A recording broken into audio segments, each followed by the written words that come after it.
Welcome to the N1IR Electronics blog. This is Chris Johnson, N1IR.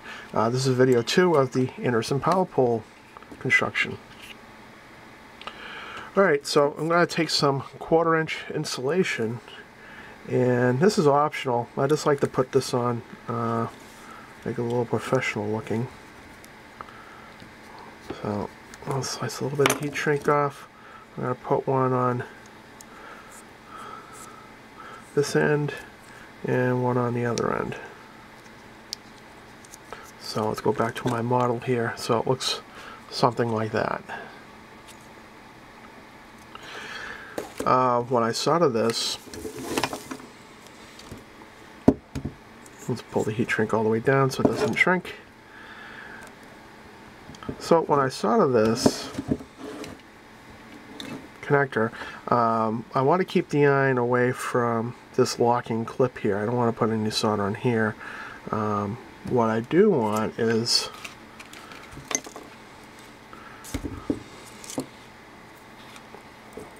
bring this over like this, is to heat this thing up completely and feed the solder through and wick it through.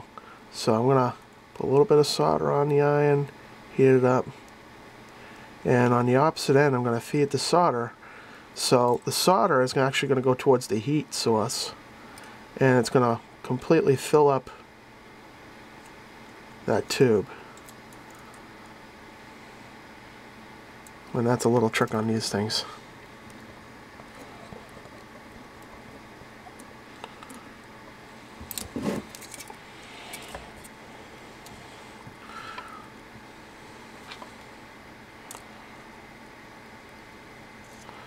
So I just add a little bit of solder so it'll transfer the heat a little bit better. And then once it gets hot enough, I'll just add a little bit of solder on the opposite end, and it'll wick straight up into the iron. Thermodynamics 101, right? Okay, so that's enough solder. You don't want to overload it.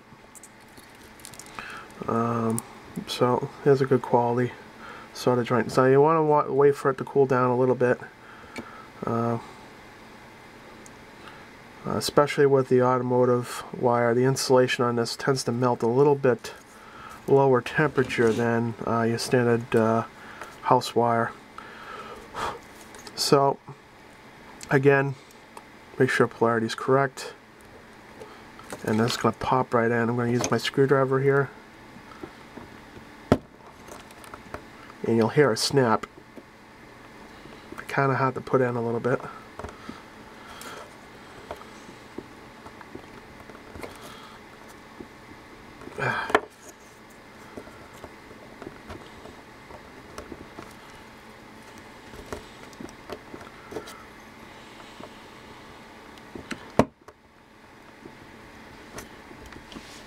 A positive doesn't want to go in.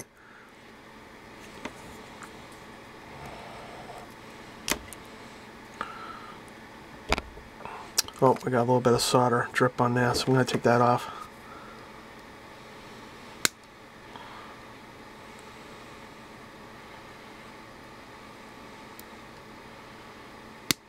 There we go. A little bit drip on the side there. And you'll hear a nice click when we put it right up to the microphone here. There we go. I clicked in there nicely, so I'm going to put the... Now, when I pick a Anderson power pole out, too, when you pick your plastic out, you want to have the plastic fit snugly. Some of them, when you put them together, are kind of loose, so I kind of avoid that. You know, take the extra time and try to find a connector that will snugly fit. Some people put a drop of super glue in. I don't like to do that. You can use a pin that goes in here, a rolling pin you get at any hardware store. I believe it's an 1/8 of an inch pin that you can put in, and it's about 1/4 inch thick. It's a I'm sorry, it's a 3/32 inch diameter roll pin. So if you go to Lowe's or Home Depot, that's located in the hardware section in the drawers. I've picked up a few in the past on stuff. So like to put a heat shrink over there, and you can use a heat gun, or if you have enough practice, you can use a lighter or a match. And I can't find my lighter right now. Oh well. So let's get the other side done while I'm looking for that. So I'm going to solder.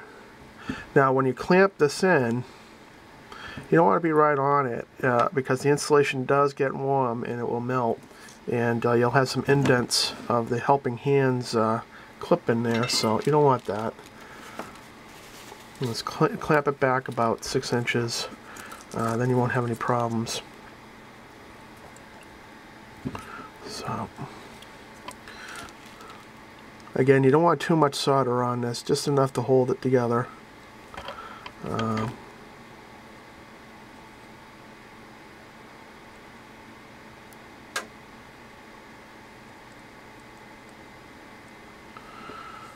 And you just want enough solder that you still see the twist in the wire that you made before crimping it. So you still see the strands. That's when you know you have enough. If you have too much, you're not going to see those individual strands in the wire. And that provides a good electrical and mechanical connection. There we go. And again, it's all practice. Practice makes perfect with any of these connectors that you do. So I'm going to let that cool down a little bit. And on the cigarette plug here, we have a indicator plus minus. So make sure that polarity is correct, because you can put it in backwards, and this is going to have a nice click to it too when you put it in. Going to require a little bit of muscle. Oh, there we go. Nice clip. It's in there. Okay. And look at that. I found my lighter. So,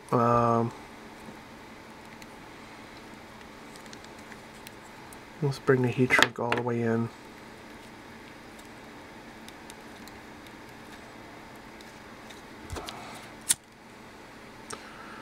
And when you shrink the heat shrink, you don't want it to flame too close if you're using a lighter.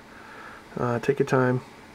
What I usually do when it works is I have a heat gun, you know, the paint heat guns to remove paint. You can get one of those at like Home Depot, like 30 bucks or so. Works really well. And that you have to be careful too. You don't want to get that too close. They sell special heat shrink guns for like a couple $100.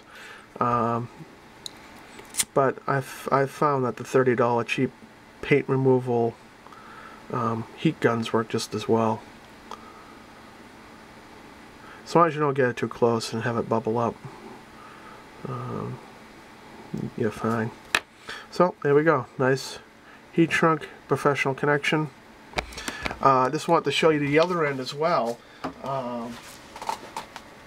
You can also build something like this. This is the opposite end. I got a power pole connection here, and I got a socket. So that's a pretty good idea as well. I can do that in another video at a later time, but that's what it looks like. And of course, ohm it out with your ohm meter. Make sure that you have a connection before you plug it in. When you do plug it in, just check with your voltmeter in there. I have a nice voltmeter, current meter adapter that I made up as well with Anderson power poles. So this is set for current right now, so I can put the load on one side and the source on the other side and measure current. I just broke it in series. But you can make a set of test leads up for a voltmeter as well. Or another project I've done is of one of these little PM128 E's, the enhanced version that has the separate ground for the voltmeter. So when you plug this in, it'll actually read the voltage. So that's another project you can do with the Anderson power pole. So I'll shoot another video on that at a later time, but you know, that's some of the projects you can do. And you know, make up your own test equipment, stuff like that. You know, making up your own test equipment is cheaper, and you get some experience out of it as well.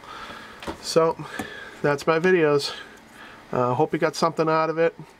One thing I want to stress is always solder your connections. I can't stress that enough, especially in a mobile application. If you're on a base station, you might get away with just crimping it and that's it, but if you're going to run this stuff in a car, you're going to have a lot of vibration and stuff.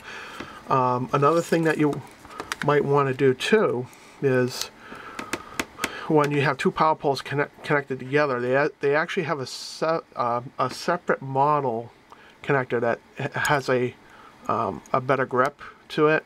A lot of the hams, they use the quick connect type that have a certain amount of pull to it. They make a more rugged one version that has I think a 7 to 10 pound pull to it, so it's a lot harder to pull out. But with these easy ones anyways, what you can do is you can take a small tie wrap and wrap these together, and then they're not going to come apart. Or I've actually even seen 10 gauge copper wire or 12 gauge copper wire bent in a U, and then they fold it over. So that's a couple ideas on you know, keeping these things secure. On some of my stuff, you can see I've actually wrapped the tie wrap around to hold it in place, you know, this way so it doesn't slide back and forth. Or you can do the same method with another connector and tie wrap the middle. So if you're doing a little bit more permanent connection, I'd recommend doing that as well. So that's some tips, some ideas. Nice little project that you can do rainy day. Keep a couple of these hanging around, and hope you enjoyed the video.